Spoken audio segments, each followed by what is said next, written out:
കാര്യങ്ങൾ നമ്മൾ പറയുന്ന വേണമല്ലോ. കാരണം നമ്മളിങ്ങനെ പ്ലാറ്റ്ഫോമിൽ നിൽക്കുമ്പോൾ ഞാൻ പറഞ്ഞ നിർബന്ധിക്കപ്പെടുകയാണെന്നൊക്കെ പറയാൻ വേണ്ടിയിട്ട്. മലയാളികൾക്ക് നല്ലപോലെ പരിചയമുള്ള കുടുംബമാണ് മല്ലു ഫാമിലി. സുജിനും പൊന്നൂസും പണ്ടെല്ലാം യൂട്യൂബിൽ വീഡിയോ ഇട്ട് വരുമാനം നേടിയ സുജിൻ ഇന്ന് ഇൻസ്റ്റഗ്രാം ഫോളോ ചെയ്യുന്നവർക്ക് വരെ ലക്ഷങ്ങളാണ് വാഗ്ദാനം ചെയ്യുന്നത്. BMW അടക്കം 5 കാറുകളും. എന്നാൽ ഇപ്പോഴിതാ ഭാര്യ പൊന്നൂസ് സുജിനും പിരിഞ്ഞിരിക്കുകയാണ്. കുറച്ചു നാളുകൾക്ക് മുമ്പ് കുഞ്ഞാറ്റ വിഷയത്തിൽ പൊന്നൂസിന്റെ പേര് മോശമായി പരാമർശിച്ചു എന്ന് പറഞ്ഞ് സുജിൻ കേസുമായി രംഗത്തെത്തി. അതിന്റെ ബാക്കിയാണ് ഈ വേർപിരിയൽ എന്നാണ് പലർക്കും സംശയം. പരസ്പരം അൺഫോളോ ചെയ്ത് ഇൻസ്റ്റഗ്രാമിൽ ചിത്രങ്ങൾ നീക്കം ചെയ്തിരിക്കുകയാണ് പൊന്നൂസ്. മാത്രമല്ല പൊന്നൂസ് തന്നെ ഇൻസ്റ്റഗ്രാം പേര് കൂടി മാറ്റിയിരിക്കുന്നു.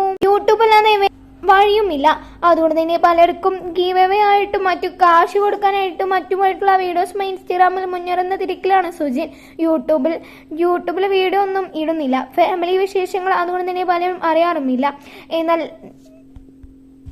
നിതയുടെ പേര് മാറ്റിയത് എല്ലാവർക്കും സംശയമുണ്ടാക്കി. ഇതിനു മുൻപ് ഡിവോഴ്സ് എന്നൊരു നാടകം കളിച്ചു മറ്റുള്ളവരെ പറ്റിച്ചു എന്ന പേരുള്ളത് കൊണ്ട് തന്നെ സത്യമാണെന്ന നിരവധി പേരാണ് ഇവരോട് ചോദ്യങ്ങളുമായി എത്തുന്നത്. എന്നാൽ ഇതേവരെ നിതയോ സുജിനോ പരസ്പരം ഇതേക്കുറിച്ച് പറഞ്ഞിട്ടില്ല. മാത്രമല്ല ഇൻസ്റ്റാഗ്രാമിൽ അൺഫോളോ ചെയ്തു. ഒരുമിച്ചുള്ള ചിത്രങ്ങൾ നീക്കം ചെയ്തു. നിങ്ങൾക്ക് നിതയും സുജിനെയും ഇഷ്ടമാണ്? വീഡിയോ ഇഷ്ടമുള്ള ചാനൽ മറക്കാതെ സബ്സ്ക്രൈബ് ചെയ്യണം. ഇതിനെ തുടർന്ന് നിങ്ങളുടെ അഭിപ്രായം താഴെ കമന്റ് ചെയ്യൂ.